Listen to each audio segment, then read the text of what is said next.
अच्छा पॉइंट है। बहुत टाइम से शायद तक मैं बोला तो हूँगा मैंने, लेकिन अच्छा है, चलो मैंने सोचा इसके ऊपर एक बोल दूं ऑडियो कि मैंने बताया कि जो राधा स्वामी व्यास के गुरुजी की फोटो जिन जिन घरों में लगी है, जिन लोग को फॉलो करते, मेरे पास में ऐसे ना अब भी, अगर मैं, जो मेरे को ऐसा रफ रफ याद है, 8-10 लोग ऐसे होंगे जिन लोग के घर में राधा स्वामी व्यास के गुरुजी की फोटो लगी हुई है। और जो मेरे से, जो सबसे पुराने, वो शायद 2 साल के लगभग हो गया होगा शायद, वो मेरे से कनेक्टेड ही है। उनकी दृष्टि नहीं खुली। और उसके बीच में कोई 6 महीने से जुड़ा है, कोई साल भर से जुड़ा है, कोई शायद उससे भी पहले से जुड़ा होगा। तो ये एक बात है। लेकिन इनके घर में सिचुएशन थोड़ी कॉम्प्लिकेटेड भी है, एकदम सिंपल केस नहीं है कि घर में किसी को नेगेटिविटी है। अब वो गुरु की फोटो लगाने पे उनके घर में मटेरियल बेनिफिट तो हुआ है, लेकिन मटेरियल बेनिफिट होने के साथ में जो फिजिकल लॉस होते हैं बॉडी के और घर वालों के और वगैरह वगैरह, वो चीज उनके अंदर है। अब गुरु की फोटो लगाने पे दृष्टि नहीं खुलती, तो करीब भाई बहुत सारे लोग हैं जो हम लोग जाते दरबार में चेक करके बता देते, तो सिद्धियों का एक्सेस पूरा का पूरा मिलता है। मैंने पुराने चैनल पे आप जाओगे, मैं बोल दूंगा स्पिरिचुअल प्रोग्रेस नहीं होगी। जो लोग धाम चलाते, दरबार चलाते, उनकी दृष्टि नहीं खुलती है, उनको पता लग जाता है। जब मैं पुराना भी वीडियो चलाता था, मैं तो लाइव बताता था, धाम में भी कई बार बताता था कि पता लगता है। तो पता लगने के लिए क्या है और दृष्टि खोलना क्या है? तो एग्जाम्पल के तौर पे अपने तो दुनिया के, इंडिया के जो सबसे बड़े बड़े धाम है, हनुमान जी के नाम पे जो चल रहे हैं, अभी उनके पास में बहुत सारी सिद्धियों का कॉम्बिनेशन है। तो वो देख भी लेते हैं और क्या बोलते हैं, उनको पता भी लग जाता है। पता लगने वाले के लिए मैंने बताया कि जो सामने वाला जो जानता है, जो सिचुएशन लेके आया है, एग्जैक्टली वही चीज बताएगी वो। ऐसा है। और फिर तुम पूछते चले जाओगे, और एक केस पे मतलब अगर तुम 8 घंटे तक बैठे हो, तो तुम 8 घंटे में तो मतलब उसकी पूरी दुनिया बता दोगे उसको। ऐसा है। जो बातें उसको भी याद नहीं होगी, तुम एक एक बात बताओगे। ये सब हो चुका हमारे साथ में धाम में। अब दृष्टि खुलना, दृष्टि खुल के तुम एग्जाम्पल के तौर पे कितने डायमेंशन तक देख पाते हो, वो एक अलग सब्जेक्ट है। कि दृष्टि खुल के तुम प्रेत देख रहे हो, लोगों के पितर देख रहे हो, आत्मा से बात कर रहे हो, नीचे बुला रहे हो, वगैरह वगैरह। इसका आत्मज्ञान, आत्म साक्षात्कार, सुपर कॉन्शियस से कोई लेना देना नहीं है। आज्ञा चक्र पे सिद्धि आना, चुड़ैल, देवी देवता या कोई भी शक्ति आज्ञा चक्र पे लेना, या शरीर के बाहर खड़े रख के आज्ञा चक्र के सामने से स्क्रीन यूज करना, वो टोटल डिफरेंट सब्जेक्ट है। उसका भगवान से कोई लेना देना नहीं है। ये पूरा का पूरा जो काम है नेगेटिविटी के इलाज का, इसका भगवान और भक्ति से कोई लेना देना नहीं है। ऐसा है। कर्मों के आधार पे लोक सेवा वाला काम है, लेकिन इसका भगवान और भक्ति से कोई लेना देना नहीं है। पहले भी ये बात समझ लेगा, ठीक है? भूत प्रेत का इलाज, गुरु बन गए, सिद्धि शक्ति दे रहे, नहीं। अब जो लोग गुरु बन गए, वो लोग अपने ज्ञान बांट रहे अपनी तरह। अपनी तरह नहीं, जो लोग है, जो सच्चे लोग भी है, अपनी तरह गोली ज्ञान नहीं है बहुतों का, तो उनसे लोग जुड़ जाते। एक तो ये, तो वो कोई भूत प्रेत का इलाज तो नहीं कर रहे, लेकिन उनका स्पिरिचुअल प्रोग्रेस के लिए वो ध्यान साधना योग करने के लिए बोलते, लोगों की स्पिरिचुअल प्रोग्रेस होने लग जाती है। तो इन शॉर्ट, दृष्टि नहीं खुलती है इन लोगों की। और दूसरा, स्पिरिचुअल प्रोग्रेस होती है, सिद्धि आती है, बताती है। तो अगर दो कैटेगरी रखी जाए, जैसे मैं बताता था, हर्ष 80% चीजें उसको वो बता दिया करता था, उसको दिखता नहीं था। मैं 80% चीजें देख लेता था, 20% पता लगती थी। हर्ष को 20% दिखता था और 80% चीजें पता लगती थी।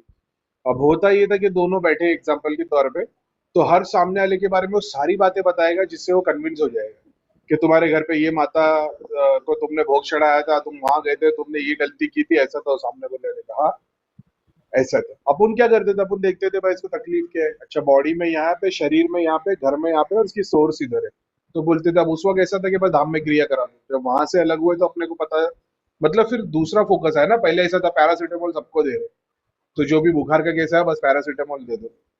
अब उसके बाद में टाइफाइड है, मलेरिया है, डेंगू है, कौन सा बुखार है, फूड पॉइजनिंग है, वो देखने को कोई बैठा नहीं था। अभी अपन ने उस पर काम किया तो अपने को समझ में है सबकी प्रॉब्लम की सॉल्यूशन अलग अलग है। सोर्स में तो भगवान मंत्र ही काम करता है। तो फिर से बोलता हूँ, जो लोगों के घर में बहुत सारे गुरुओं की, राधा स्वामी व्यास के गुरु जी की, और मतलब मटेरियल बेनिफिट में तो है, ये तो नो डाउट। मैंने देखा हो, जितने लोगों ने मेरे को कांटेक्ट किया, बहुत सारे होंगे जिनके घर पे फोटो लगी होगी, लेकिन उनका शायद तक कुछ फायदा नहीं हुआ रहेगा, या उनकी दृष्टि भी खुली होगी, लेकिन मेरे कांटेक्ट में वैसे लोग नहीं।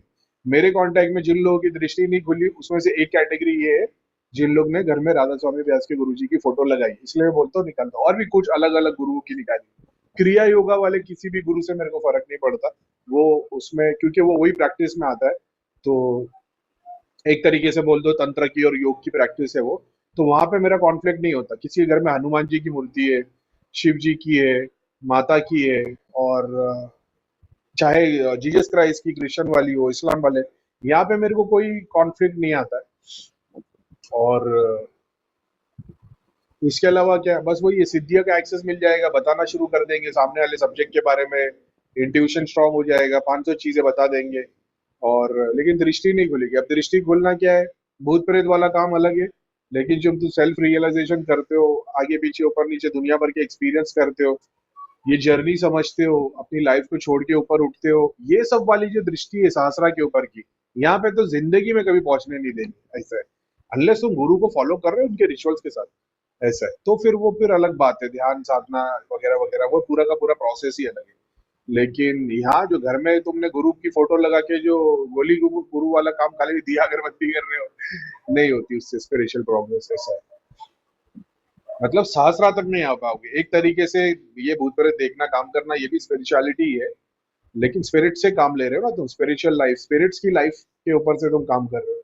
लेकिन जो मैं बात कर रहा हूँ वो मैं सुपर कॉन्शियसनेस की बात कर रहा हूँ आज। यानी एक एग्जांपल सिंगल वन लाइन में अगर मैं बोलूँ, तो इनकी फोटो लगाए, दृष्टि नहीं खुलती है, पता लगना शुरू होएगा, सारी सिद्धि को एक्सेस मिलेगा, सारी सिद्धियां काम भी करेगी, दिखेगा नहीं। ठीक है। अब सेकेंड पॉइंट, कि तुम्हारी दृष्टि खुल गई है, मान लो तुम सो रहे हो और तुम सपना देख रहे हो, और सपने में तुमको पता है तुम्हारी ये लाइफ है, तुम जाप ध्यान करते हो, तुम करीम भाई के ग्रुप से जुड़े हो, तुमको भगवान की तरफ जर्नी में जाना है, ये सब सपने में किसी चीज की नॉलेज नहीं है ना। समझ रहे हो, तो पूरा सपना खत्म होता है कि रात चली आती है, सुबह उठते हो तुम तो याद आती है।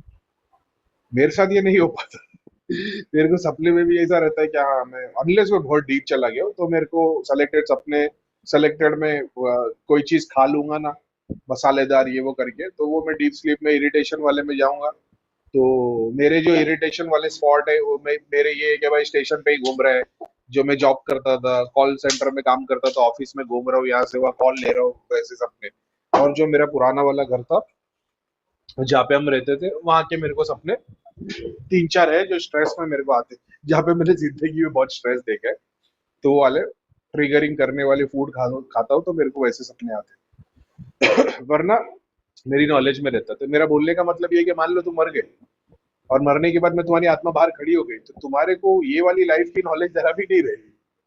अगर तुमने सहस्रा के सारे पोर्टल्स खोल दिए, तो तुम तो भाई जैसी, जैसा मेरे साथ में मैंने जो एक्सपीरियंस किया था, मैं, मेरे को आज भी याद है, एक ही टाइम पे एक ही दिन में, मतलब एक एक दो मिनट के डिफरेंस में मैंने ऐसा फील किया कि जब मेरे आज्ञा चक्र से मेरी आत्मा बाहर निकल के सीलिंग तक पहुंच गई, और मेरे को पूरा रूम दिखाई दे रहा है, एक्सपीरियंस कर रहा हूँ, और मेरे अंदर से जो वर्ड, जो दिल में से जो मेरी आवाज निकली थी, वो ये थी कि अरे भगवान, बहुत बहुत शुक्रिया, क्या लाइफ थी, बहुत अच्छा एक्सपीरियंस था, सीधा अंदर एक सेकेंड में। और फिर एक मिनट के बाद फिर से वही हुआ, और एकदम से मेरी पूरी बॉडी ऐसी, मतलब हाथ पैर ऐसे लटक गए, ऐसा नहीं, वैसा हो गया था मैं। तो मेरा मतलब ये एक तरीके से, अगर जो योग और गुरुओं ने जो बताया है कि तुम अपने चक्र से, जिस चक्र से बाहर निकलते हो, सूक्ष्म शरीर वहां का ट्रैवल करता है, वो सब अपन ने एक्सपीरियंस कर दिया है। फिर मरने के बाद में तुम्हारी काम वासना जागनी हुई थी, स्वादिष्टान से बाहर निकले हो, तो भाई स्वादिष्टान के डायमेंशन पे ही घूमते रहोगे, ऐसा है। उसी तरीके से गुरुओं ने बताया कि जो शास्त्र से बाहर निकलेगा वो मुक्ति पालेगा। तो मेरे एक्सपीरियंस से जो मैंने आज्ञा चक्र से बाहर निकला, और आज की डेट में भी मैं जानता हूँ कि मेरा स्टेटस अभी तक पूरा का पूरा क्लियर नहीं हुआ है, क्योंकि मैं लोगों के लिए काम कर रहा हूँ। अगर मैं सारा कुछ बंद करके ध्यान करने लग जाऊं, तो शायद तक वो मैं अचीव कर लूंगा, लेकिन मैं कर्मों के आधार पर चल रहा हूँ, क्योंकि मेरे को पता हो सकता है मैंने 3 साल भक्ति की, 10 साल 30 साल भक्ति की, और कहीं पे आके मैंने कुछ गलत कर दिया, तो हो सकता है मैं नीचे आऊं, लेकिन कर्मों के आधार पर मेरे को बहुत ज्यादा भगवान ने दिया है। तो उसके आधार पर मेरे को ऐसा लगता है कि बेटर वही है कि मैं लोगों के लिए काम करूं, ताकि जब मरने का टाइम है, तो आगे चक्र से नहीं, सहस्रा से निकलूंगा ना, तो मेरे को इतना पता है कि जब सहस्रा से जाएगा, तो fully super conscious, super conscious यानी कि एग्जाम्पल के तौर पे आप मान लो आपके शरीर आज्ञा चक्र से छोड़ रहे हो, तो आपने भगवान का शुक्रिया अदा किया, मेरे को ऐसा फीलिंग आती है कि यानी मान लो कोई भी चक्र से आप बाहर निकल रहे हो ना, तो आपको पास्ट लाइफ की नॉलेज नहीं रहेगी ये लाइफ की। और ये लाइफ की नॉलेज नहीं तो आपको, जैसा आप सपने में आपको नॉलेज नहीं होती कि मैं कहाँ हूँ, क्या कर रहा हूँ, क्या नहीं हूँ, सेम चीज वैसी हो जाएगी। और जैसे सपने की लाइफ में आप जीने लग जाते हो, सुबह जा रहे हो, आप देख रहे हो, ट्रैवल कर रहे हो, ये हो, लेकिन आपको ये नॉलेज नहीं होती कि सपना है। वही चीज आपके साथ सूक्ष्म शरीर में होगा। क्या आपने, क्या आपके, आपको क्रोध था अपनी फैमिली वालों के साथ, आपकी डेथ हो गई, हार्ट चक्र से बाहर निकले हो, तो वो क्रोध घर में आके तुम्हारा सूक्ष्म शरीर खड़ा हो जाएगा। आत्मा तो जिस डायमेंशन की वहां पे तो जीरो पे होके चली जाएगी, विदाउट माइंड वाली। लेकिन जो माइंड है वो सूक्ष्म शरीर में घर और उसके फैमिली मेंबर्स पे अटका हुआ रह जाएगा, और वही तनाव वाला चीज वो झेलता रहेगा। कर्मों के आधार पे फैमिली भी इसकी हिस्सेदार है, और वो पितर भी। ऐसा है। तो एक तो ये, लेकिन सहस्रा तो ऐसा है कि जैसे तुमने जितने भी जीवन जिए आज तक, जितनी सांसें लिए, जितने दिन जिए, जितने पल जिए, वो सब कुछ एक साथ एक्सपीरियंस करके बाहर निकलोगे तो वो, ये लाइफ भी, इसके पास्ट की सारी और फ्यूचर की सारी, तो सब एक साथ कनेक्ट हो जाएगा। तो वहां तो वो चीज रहती ही नहीं है कि तुमको उस चीज की नॉलेज है कि नहीं। तुम तो मतलब, तुम्हारे को ऐसा है कि तुम अपने घर का कंप्यूटर यूज कर रहे हो जिसमें एक 1 TB 2 TB की हार्ड ड्राइव है, उसका नॉर्मल डेटा, और तुमको गूगल की ड्राइव का एक्सेस मिल जाता है जहाँ पे सब कुछ तुम्हारे सामने अवेलेबल हो गया, दुनिया का जितना डेटा सब। और ऐसा नहीं तुम जाके सर्च कर लो, एक साथ में तुमको उसकी नॉलेज हो। एग्जाम्पल के तौर पे, तुम किसी एक इंडिविजुअल को मिलते हो जिसको तुम कभी मिले नहीं हो, तो तुम्हारी पहली मुलाकात होती है, तो तुम्हारे दिमाग के अंदर उसका एक प्रोजेक्शन बन जाता है, उसकी एक छवि बन जाती है, उसका एक एक्सपीरियंस बन जाता है। उसी टाइम पे अगर तुम्हारी मम्मी को याद दिला दिया जाए कि भाई अपनी मम्मी के बारे में क्या दिख रहा था, तो मम्मी के लिए तुमको पैदा होने से लेकर अभी तक का सारा एक्सपीरियंस एक साथ खुल जाएगा। ऐसा, ये वैसी चीज है, एक ऐसा पोर्टल है। तो ये सुपर कॉन्शियसनेस का जो, तो वो तो फिर वो एवर लिविंग ना, जैसे सारे ग्रंथों में बताया गया है कि जो भगवान को पा लेता है मुक्त हो जाता है, एवर लिविंग हो जाता है। तो वो एवर लिविंग में एक स्टेट मोक्ष है जहाँ पे वो माइनस में चला गया। लेकिन बाकी के बहुत सारे डायमेंशन है जहाँ पे वो जी रहा है। ऐसा है। तो भगवान ने ये जीवन सोने के लिए नहीं बनाया, एक्सपीरियंस करने के लिए बनाया। तो एक्सपीरियंस में अच्छा बुरा और सारे तत्वों से शिव तत्व तक पहुंचना है, ये जर्नी है। ऐसा है। अलग टॉपिक पे निकल गए लेकिन अच्छी बात है। तो ये ऐसा है कि सहस्रा से बाहर निकलोगे तब तुम सुपर कॉन्शियस में आओगे, दूसरे चक्र से बाहर निकलोगे तो ऐसी किधर ना किधर भटकते रहोगे। जैसे आज की लाइफ में तुमको ये नहीं पता तुमको किसने बताया, तुम्हारी जिंदगी का मकसद क्या है, तुम यहाँ क्यों आ गए हो, नौकरी क्यों कर रहे हो, काम क्यों कर रहे हो। हाँ, अभी जब तुम बाहर निकल जाओगे सुपर कॉन्शियस से, और तुम देखोगे तो तुमको, जैसे तुम रोज अपनी लाइफ का एक एक दिन जी रहे हो ना, तो तुमको दिखाई देगा एक एक लाइफ, एक एक, मतलब कैलेंडर। एग्जाम्पल ऐसे समझना, तुम्हारी जिंदगी की एक एल्बम है, उसमें हर पेज पे एक ही फोटो है, और जैसी एक फोटो में ऐसा दिखाई देगा जैसे तुम चींटी हो। तो तुमने एक जन्म में चींटी बने सारी, उसमें तुमने मान लो अगर तुमने 20 दिन तक जिंदा कर मर गए, वो एक पेज हो गया। तो एक जन्म में चींटी, जैसे दूसरा टर्न करोगे तो एग्जाम्पल के तौर पे सांप है, तो तुम सांप बन के 6 महीना जिए, तो वो तुम्हारे को जैसे उस पेज पे एंटर करोगे, ध्यान लगाओगे, तो तुमको सांप की लाइफ की, मान लो 6 महीना जिया, तो 6 महीने की सारी लाइफ दिखाई देगी कि 6 महीने में कहाँ कहाँ घूम रहा था, क्या कर रहा था, किधर क्या कर रहा था। लेकिन आत्मा की लाइफ का सिर्फ वो एक दिन था। तो कहीं पे तुम चींटी, कहीं पे हाथी, कहीं पे बंदर, कहीं पे इंसान, तो कहीं पे तुमने 20 साल जिए, कहीं 50 साल जिए, कहीं पेड़ के अंदर बन के तुमने 300 साल जी लिए। वो तुम्हारे लिए ऐसा होगा, एक जगह पे 30 साल, एक जगह पे 300, एक जगह पे 50 साल, एक जगह पे 3 महीना, एक जगह पे एक दिन। लेकिन आत्मा की लाइफ का एल्बम उठाओगे तो सब जगह पे एक एक ही लाइफ रहेगी। ऐसा है। उसके लिए वो एक दिन है, मान लो। समझ रहे हो। तो तुमने एक जगह पे 300 साल की लाइफ जी, आत्मा की एल्बम के अंदर वो एक पेज रहेगा, खाली वन लाइफ। तो ऐसी जीरो से इन्फिनिट लाइफ के ये क्या बोलते हैं, जर्नी। शिव तत्व जो है, तुम्हारी ये शुरुआत हुई है जीरो से लेकर एटम, एटम से लेकर प्रोटॉन न्यूट्रॉन, यहां से लेकर इन्फिनिट होना, बूंद से लेकर समंदर होना, तुमको सारे डायमेंशन से होते हुए जाना है। समझ रहे हो। लेकिन अभी एग्जाम्पल के तौर पे सहस्रा के थ्रू मैं वो सारे डायमेंशन को एक ही साथ एक्सपीरियंस कर सकता हूँ। अगर 1 घंटे के लिए मैं एक्सपीरियंस कर दूं, तो मान लो 10,000 साल का मैंने लाइफ जी लिया सुपर कॉन्शियस के अंदर। अब मेरी लाइफ की जो जर्नी है वो इन्फिनिट टाइम है, या मान लो 50,000 करोड़ साल की है। वही 50,000 करोड़ को 1 सेकंड में भी जिया जा सकता है सुपर कॉन्शियसनेस में। मेरे को लगता है ये तुम लोग के बहुत बाउंसर निकल जाएगा, और अंदर बहुत सारे सवाल तैयार हो जाएगी, मेरी बैंड बन जाएगी। लेकिन ये वैसा है कि सारी जर्नी जीनी है। तुम बूंद हो, तुमको समंदर तक बनना है, लेकिन वो बूंद, समंदर में जितनी बूंद है ना, वो सारी लाइफ होते हुए तुमको जाना है। 83 लाख यूनी नहीं है, लेकिन वो बहुत बियॉन्ड है उसके। और उसको नंबर में डिवाइड नहीं किया जा सकता, तो बोलना गलत हो जाएगा कि मतलब उसको, मतलब भगवान ने जितनी चीज बताई है ना, बनाई है ना, तुम सब में से होके गुजरोगे। यानी किसी डायमेंशन में एक बार तुम राम भी बनोगे, एक बार सीता भी बनोगे, एक बार रावण भी बनोगे, एक बार हनुमान जी भी बनोगे। और मतलब किधर ना किधर हर डायमेंशन में एक जन्म सबका लेना ही है। सुपर कॉन्शियसनेस की बात कर रहा हूँ, जो मैंने एक्सपीरियंस किया, तो वो इटरनल हो जाता है और एवर लिविंग हो जाता है। अब उसको टाइम से देखोगे, अरे करीम भाई फिर तो 50,000 करोड़ की साइज की जिंदगी जी, और आगे भी 50,000 करोड़ की जिंदगी जीनी है। उस पोर्टल में वो 1 सेकंड गए। तो जो भगवान ने जो बत्ती घुमाई है ना, मेरी जो सबसे ज्यादा बैंड बजी, और मेरे को अभी तक उस चीज पे कभी कभी मेरे को ना ऐसा लगता है कि यार मैंने बहुत ये चीज, मेरे को बस ये चैप्टर भगवान नहीं दिखाने का था, और वो था कर्मा। कर्मा का जो उसने मेरे को चैप्टर दिखाया ना, तब से मेरे दिमाग की बत्ती घूमी हुई है। ऐसा है, जैसे मैं अभी तुमको, तुम बोलते हो करीम भाई मेरे को तकलीफ है, मैं देखता हूँ मम्मी को नेगेटिविटी है, बस वही तक ठीक था। अब मैंने जानने की कोशिश की कि भाई इसका रीजन क्या है, तो दिखाई दिया कि पिताजी की साधना थी, साधना में उन्होंने जो वचन लिया था वो नहीं पूरा कर पाया। ठीक है, पिताजी के पास में ऐसे क्या चीजें आ गई थी कि उन्होंने साधना करनी पड़ी। अब दिखाई देता है कि उनको पीछे देवी का दोष था। क्यों देवी का दोष था?